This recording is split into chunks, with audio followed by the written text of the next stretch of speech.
I'm liking this, man. It's full production. I'm feeling looked after. The kind of beat, I don't know if I should even keep this on. Is this doing too much? Very excited to catch up with you because Be honest with me, is this doing too much? Well, I don't know. Is it not like a bit of a statement piece? Kinda yes, no. Also because like it's hot, so like functionally you get stopped in the heat. Oh, okay, I see. It is functional. Like, Yeah. kind of statement. So Keep it on. perfect drink opportunity. In what sense? Like, let's say someone that you're not working with is, like someone you're not working. It's okay. It's okay. It's okay. This is what happens when in the shared space. It was the collective stare between us all of like, no, it's different. Hey, see, that's why you just gotta roll with it, guys. It's life. You can't control everything, can you? Exactly. You can only control how you react. Amen. That's it right there. Can I get an amen? Amen. And see, I didn't even show you guys the grill. Come on, like, aye.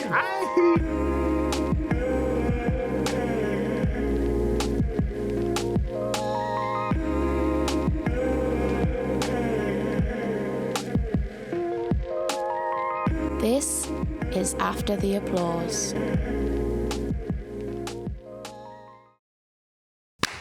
Hiya guys, welcome back to After the Applause. I'm going to do this at the start because I always forget to do it. Make sure you like, share, comment, subscribe to the channel and keep supporting the cause, keep supporting the platform. This podcast is focused on platforming the grassroots in the north of England. So we want to keep promoting them and keep shouting everyone that's involved in the scene out. And our next guest is heavily involved in the scene within Manchester. We have producer, videographer, photographer, beatmaker, multi-faceted creative, architect with us in the studio. Hello. Woo! Hello, haha, ho. How are we doing? Good. I am brains working like a little hamster in a machine right now, so Okay. I'm a little slow, but I'll get there. Okay. Well, we're very grateful to have you here, firstly. Thank you very much. We're going to talk a lot about you as a producer and being a kind of a BTS man, let's say. But the first question I have to ask you is, what was the first gig you ever went to?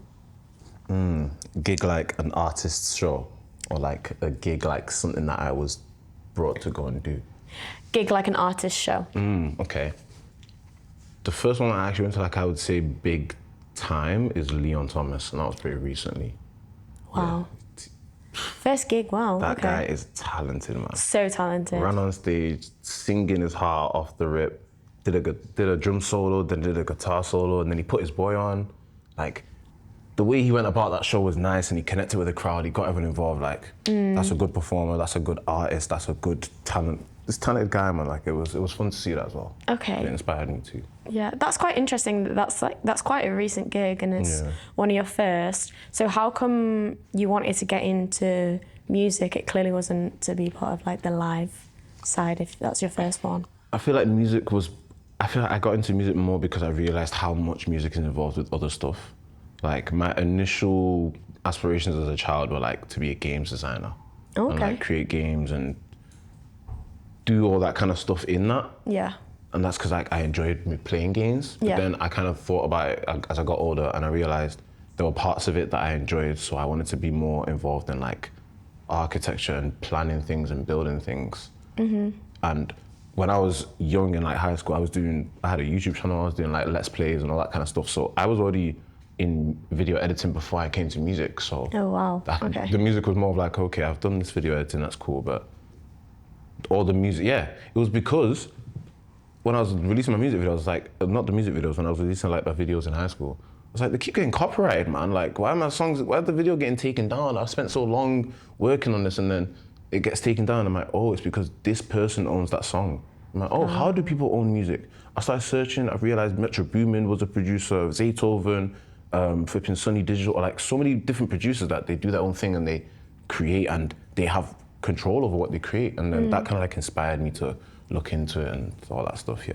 Oh, amazing. That's quite cool that you started in video and then it was just kind of like your own curiosity that got you into producing music.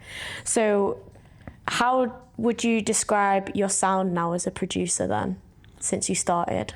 I'd probably say very experimental, but also I've kind of learned to strip it back a bit. So I'd try to say like simple. I wouldn't want to overdo it, but simple and experimental, I guess. That's the best way to explain. Okay, simple and experimental. I like that. And I have to ask, what does BANB stand for? Because I saw the emojis on your Instagram profile, but I still didn't get it. So my friend who made my tag, shout out to Dylan, that's my brother. When we made the tag, he said, Architect, bangers ain't no buildings. You heard. I'm like, oh. Because obviously architect is like architecture, but like I'm not an architect, but I do the music, so the bangers is the bangers, not buildings. Because we're not talking about buildings, we're talking about music. So I guess that kind of like, that's how it came. So bangers ain't no buildings, just is like, I'm making music instead of houses. Okay, I quite like that. Bangers ain't no buildings. I like that. As a Manchester producer, I have to ask about, because you've been quite involved in the scene, would you say Manchester is saturated with producers? If I'm gonna be very like realistic with myself, yes, because producing and music is such an accessible thing that every day someone picks it up. But then in terms of the actual levels in the city or levels in like the wider scope of music in the country, I'd say it's not too saturated because there's still a lot of producers that haven't broke into working with bigger artists yet. So there's still always the two sides to it still. But I do think music is a very accessible thing, so every day there's new people that gets involved. Yeah, 100%. And as a producer, you aren't always kind of recognised or acknowledged for the role you play in creating music. And as I talk to a lot of producers and kind of understand it more, you guys are actually very smart people, because you basically put the song together. So the fact that you guys don't really get enough recognition and acknowledgement sometimes can be a bit sad. So how have you learnt to accept that? I think it's because I've understood that it's genuine ignorance. Like even for me, when I realized as a kid, I was listening to these songs, and I'm like, oh, this song is so cool, the artist, the beat and everything. And I'm like, in my head, the artist has made the beat, the artist has recorded themselves, the artist has mixed everything, the artist has put the artwork, like, people don't actually know what goes into it. It's genuine ignorance, so I can't be mad at someone that doesn't know any better. That's actually a good way to look at it. And the ones that do know better and choose not to, you're just a bad person because you're not crediting people for things they're involved in. Like I would credit the people that are involved in something regardless of how big or small their role is, because without their role, that thing would not have been fulfilled, so. 100%. So when you have worked with artists previously and they haven't kind of accredited you for the work that you've done to help them with their music, how do you deal with that in the situation? Yeah, I'm a petty person. I'm passive aggressive. So if you've posted something and you tag me, I'll post it and say, hey, this was done by me. And just by that sheer me putting that out there, most of the time people do it themselves because they'll realize, I didn't do that. Now people care about their view as well. So if people know you're someone that will do something and not be transparent about who's involved, then they may not like that, or they may not want to be part of that. So when it's happened to me, I've just taken it as cool. You didn't do it, I'll do it myself. And most of the time, they then update it on their end. Okay. Which it sucks, but it's part of it as well. Yeah, good. I guess it's kind of just like pushing them and reminding them, especially for like any future relationships they have with other producers. Yeah. So I have to ask, there's a lot of artists currently that are learning to produce their own music because of prices, studio time, etc., etc. What are your thoughts on this? If you're doing it with the right intention, then all power to you. Like in the case of saving money, then you're gonna not pay a producer for a beat. You're gonna now go buy the program. You're gonna buy different sounds and different plugins. You're gonna buy different mixing parts to help make that sound better. At the end of the day, you've spent more than you would have paid the producer to try and do that anyway.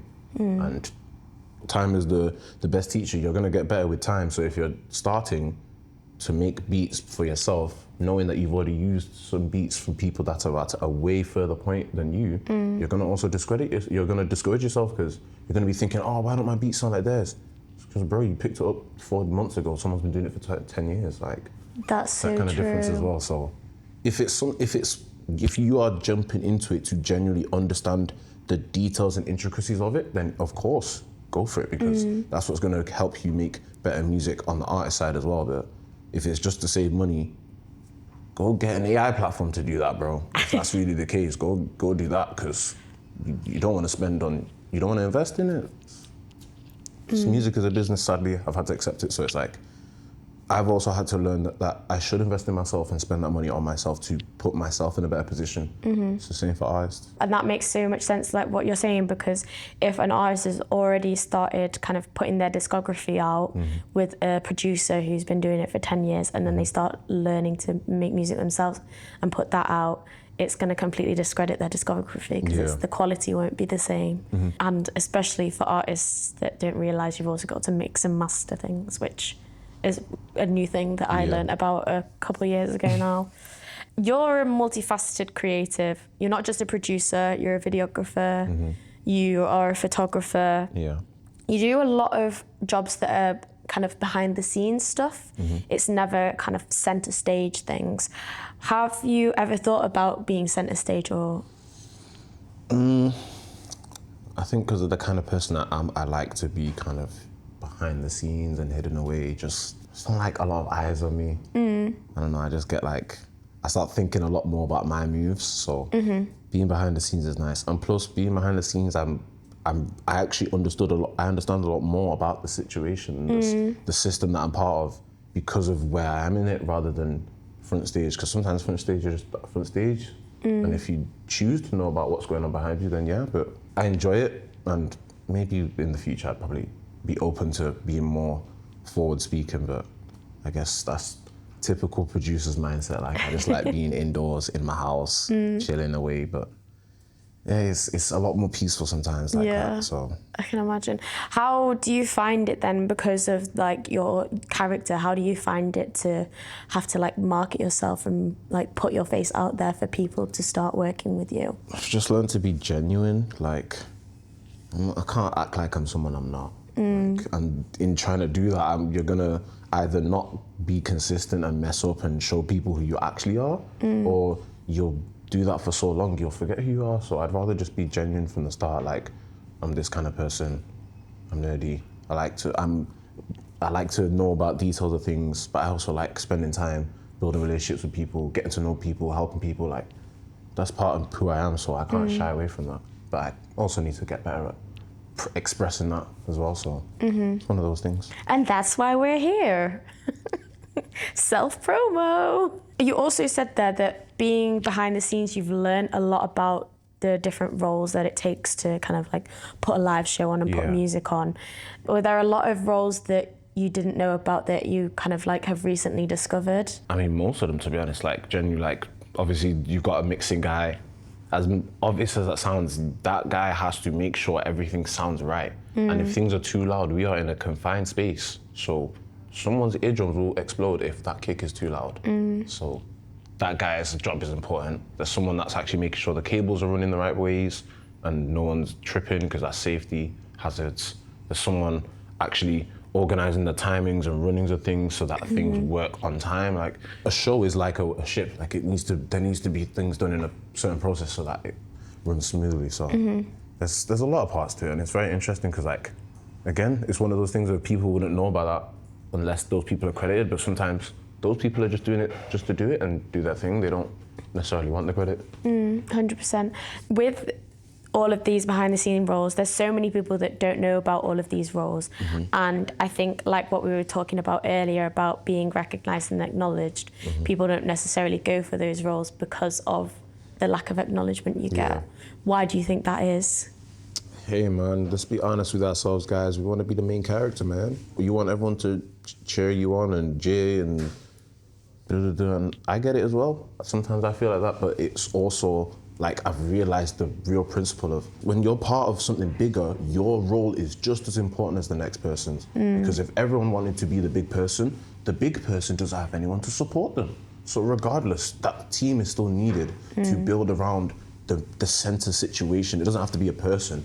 It could just be a good event. It could just be a good like video, a good podcast that we're doing today. It could be a good song. But it doesn't have to be that everyone is the main character, because the thing that we're making is the main character. Like, I think it's more of a like, not necessarily mindset, but just like how people want to place themselves in things. Like, sometimes I don't want to actually be the person that everyone's looking to. I just want to do my part for the bigger situation and see it out. Lots of egos, big egos. It's an ego world, man. What can we say? What can we say? For real. Okay, so what's a principle you stick by for all of your creative work? Like, honestly, I'm not promoting something that I'm not doing. That's why I don't work with certain people that be talking about this and that and the third, because hey, I don't do that. I can't promote that. I don't want to be part of helping something like that do well. Yeah. Because that's not where I am in life. So that's kind of like my main principle. I'm not going to do things that would go against my own values and like values for life, values for family, people, how I treat people, like that kind of stuff. So that's kind of like my main principle, yeah. What do you do when you're put in situations, though, where you feel pressured to work with someone? Let's say it's a close friend and they're asking you to do something that goes against your principles. How do you handle that? It's gotten harder. It's been hard, but I'm good at saying no now. So we just gotta say no. Good. Genuinely, like it's taken me a while to get to a place of, because I'm very like, I like to help people. Maybe I'm a people pleaser. Hey, I don't know. But I like to make sure people are all right. I like to look after people and see what I can do to help. So sometimes I'll take something on just to say that to myself that yeah, I'm helping. When in reality, that thing is not worth my time. It's not gonna put me in a better position. It's not actually going to help me in the long run. So I've learned to over time, if it's not working for you, bro, no. So simple no sometimes. If I can help or if I can get someone to do it in my place or to take care of the situation, I'll do that as well. But, Okay. either a no or get someone else to do it. Nice. Okay, I like that. No, get somebody else to do it. That's the answer. Respect your boundaries. So what's a lesson you've learned from working with so many artists? How do I say this in the right way? Everyone is their own superstar and celebrity.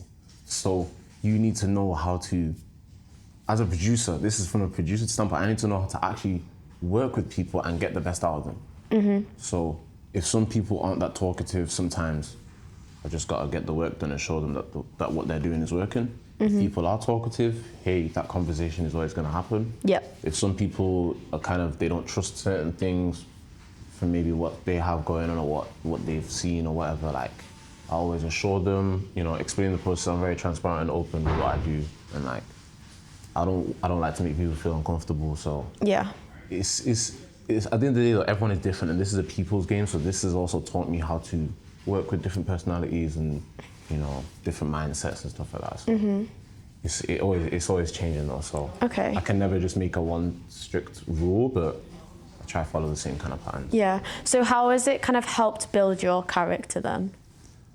It's made me a lot more like, I don't want to say charming. I feel like that's such a corny word.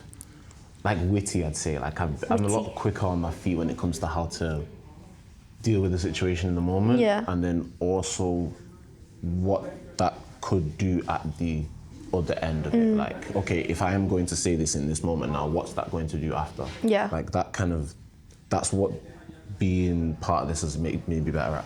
Okay. Sometimes what you can say in that moment will completely set up things down the line, good or bad. So. Okay. Would you say it's also maybe made you adaptable as well, because you're able to kind of like match the energies of the different types of people that you have to work with too? Yeah.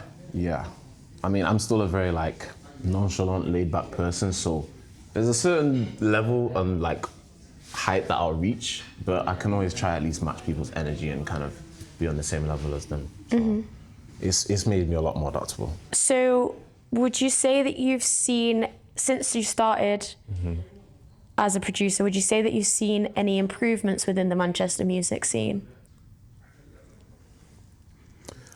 in terms of like the bigger, like the actual Manchester scene that people see outside of the city, not really, because it's still the same trend of music, grime, drill, if I even dare say drill. Like, just that UK bounce. We're not saying drill anymore, guys. Just the UK bounce or something like that. And like house music, like it's, other than those, on the bigger like scale that people see, it's not really changed much. But in terms of like the underground scene, like everyone is really experimenting. There's a lot of bands. There's a lot of like artists that work with a specific type of a person and they do a specific type of style. Like it's, I enjoy it. Like it's actually nice working with people that are deeper in the actual scene because they are the ones that are just trying new things. Whereas the further up you get, you know you need to make money, so let's do what works. That's the kind of mindset I feel. So, Architect, what future plans and goals do you have for yourself over the next year or two? I think I have too many in my head right now. Oh, really? I'm such like I just want to do it all, but then like, hey, you're only one person, so you can only do so much. But like, I want to do like a really big music video, the full works, cars and all the locations, all that stuff. Oh, nice. I want to drop a project under my name as Architect. Okay. So need to work with some artists, get on photo shoots. I just want to be outside, man. I just want to capture life. That's what I think. Like that's why I like creative stuff. Like music is capturing a mood at the time. A video is capturing that moment there in motion, and a photo is a picture lasts 1,000. What's the saying? What's the saying again? A picture. Yeah, that one. Something about 1,000 words. That one, a picture guys. speaks 1,000 words or something like that. Is that not it?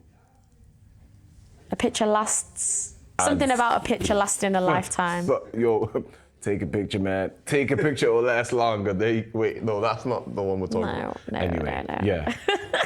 Life is beautiful. So everything that we create captures the thing in that situation. Yeah. So, yes. Thank you, co-producer. Timeless. Creativity is timeless. That's the quote, guys. Architect, if people have loved everything you've said today, if they want to work with you, Yes. where can they find you? Okay, so my handle is Architect, but not like the actual job profession. So it's ARCKITECT and then BANB at the end of that. So, yeah. On all socials. If you type in Architect the way I said it, ARCKITECT, then it should show up. But, you know, same difference, guys, you know. I'll make sure to put the socials in the description, don't worry. The K does throw me off, though, whenever I try and spell it freehand. Hey, I love that. See, it sticks in the head. It does. It's memorable for sure. This is the final question. The one we like to end the show with. What do you do after the applause? I was about to go so deep with it, so let me calm down. But I like to take it in, and when it stops and the noise is gone, I think, okay, how did this thing make me feel, and what did I get from it? And then after that, I move on to the next thing. Wow. That's like... I like that. Very wise, and we've got to clock it over there. Very wise and reflective. I feel like that's what I got from you when we did our first interview, which pleasantly surprised me. I like that. Just because other producers I usually talk to, not a lot to say, but you have a lot to say, and you've got a lot of great advice, actually. I had to live life, man, so sometimes if I'm not out there saying it, then I'm going to say it when I have the opportunity to, so. Fairs. Love that. Thank you for giving me the opportunity as well. No, on my days, it's been an absolute honour and privilege having you on and sharing your story and finally getting to do this. Any final things you want to say to the peoples? Keep on rocking in the free world, guys. Amen. Thank you.